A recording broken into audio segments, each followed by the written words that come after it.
What is up, YouTube's old James Pooh here? Dang, look at that hair. That's not bad for waking up like that.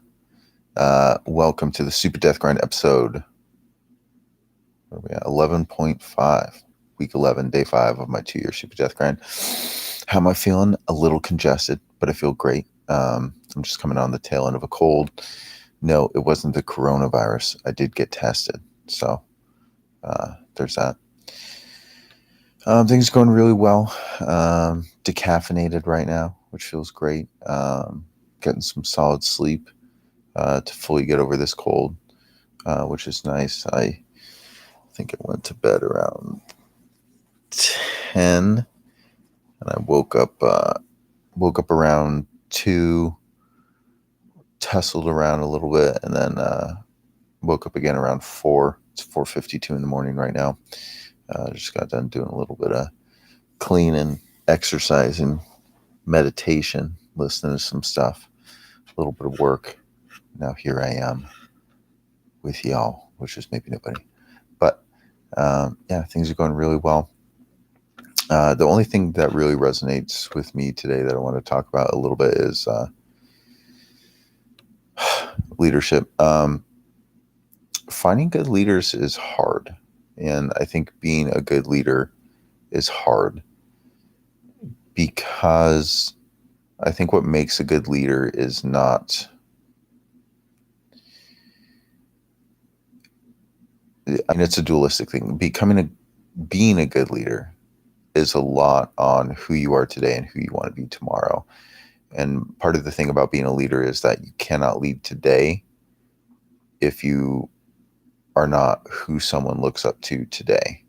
So you have to constantly be someone who your staff, employees, peers looks up to, and you emulate a certain life that they aspire to or have admiration of. Because a lot of times people are going to want to be leaders, right? They're going to work their way up, through the corporate world or through whatever, or also want to be entrepreneurs or business owners, or maybe a high-level technician in a certain capacity, and that they look up to you because they either want what you have, want to be similar to who you are, and or admire maybe some traits about your abilities as a technician in a certain path or career field or certain lane or avenue.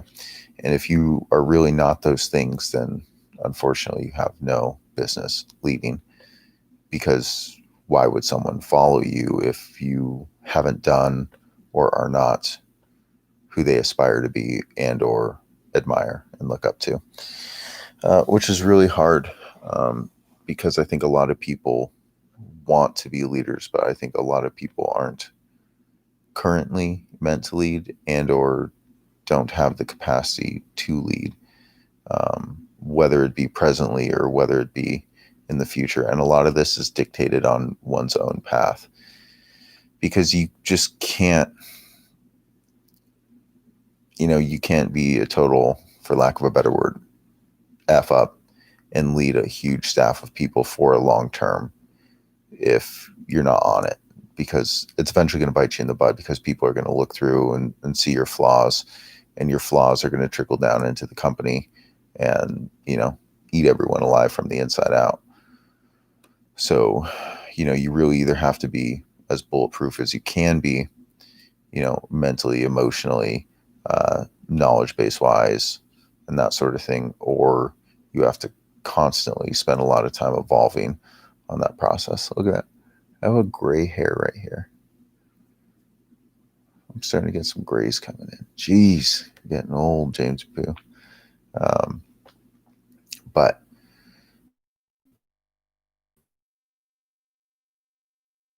yeah, I mean, being a leader, I don't think it's particularly hard per se. And maybe I'm just biased on that, but it is definitely demanding, because it requires, it's like being a good parent. It's not hard per se, and at times it can be very, very hard, but it is difficult, and there's a big difference between that. And one of the reasons why I would say parenting is not hard but difficult, it's because it's required of you, right? If you don't raise your kids, who's going to? If you don't make sure your kids don't die, who's going to, right? It falls on you, and you have this inherent responsibility to ensure that their well-being and their livelihood is taken care of, because if you don't, who will? People can just walk away from businesses, walk away from employees, decide to not show up for, whether it be physically or, maybe they're just checked out. They cannot show up in a business for a day, a week, a month, a year, right? And the company suffers and the employees suffer because of those things. So, yeah. So if you're interested in being a leader, I would implore you that you need to, take a good, hard, strong look on, if you possess the skills required to be a good leader, if you can be a good role model, if, you can be someone that either other people look up to, or you're working on yourself constantly to get to that point where other people will admire you. That's a very hard thing to do. I think truthfully, who does someone, admire more, or look up to more? Someone who says, okay, I'm going to go home early, or, I'm going to get out of here at 5 or 6 or 7 or whatever time it is. I'm going to get out of here, going to go hit the gym, going to go home and cook a healthy dinner, going to read a book or two, listen to a podcast, go to bed and wake up early and rinse and repeat? Or are they going to look at someone who pieces out and goes out to dinner and F's off in the social life? I think, I think most employees would feel more comfortable with a leader who's going to go take care of themselves, push the needle forward for the company by expanding their knowledge base, and then prepare themselves for the next day. That's going to make everyone feel comfortable, knowing that your leader is doing the hard things instead of doing the easy things. And I think leaders should always,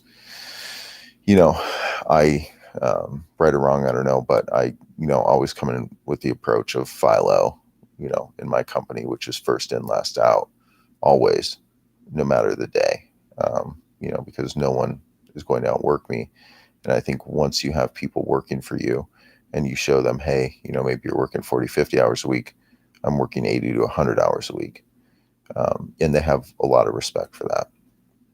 I think just because why would someone bleed for you if you don't bleed for them on the battlefield? I think, when you have, you look at generals in war, you have a lot more respect and admiration for the generals on the battlefield bleeding alongside their warriors, as opposed to someone who's just sitting in a fancy tent, commanding soldiers. That's what I think. Granted, there's a certain point where, you got to protect the general to make sure he's well to command the armies. But I just think in general that, your warriors are going to have a lot more respect for you when you're bleeding with them out there on the line. So, yeah, that's basically a little bit on leadership today. I'm feeling good. I need to get back on the bandwagon of my diet. After my little week of staycation, I've been doing relatively good this week. Relatively good. I had a little bit of sugar yesterday. Had an ice cream cookie sandwich. I was feeling pretty hungry, so I ate a decent amount, which I definitely feel good about. But yeah, I'm just trying to get back into super, super healthy eating. And by the way, I do eat pretty healthy most of the times. Yesterday, if I looked at my diet, had a little bit of booze, a little bit of Bacardi, not much, but just a little bit. And then had a big salad with a little bit of rice, some chicken, really big salad, probably some more chicken, some Angie's popcorn as a snack, and then a what's it called, ice cream cookie sandwich. Did have one piece of pizza, small piece, and that's basically me on a terrible diet day. So generally not too bad, but no, feel pretty good. I'm still not 100% over this cold. You can tell just a little stuffy. I'm not like feverish or feel weak or anything like that, but just a little bit congested. So I'm not 100%, but I feel pretty good. So yeah, life's good. Be good humans out there. Be nice to each other, okay? All right. Bye-bye. Bye-bye.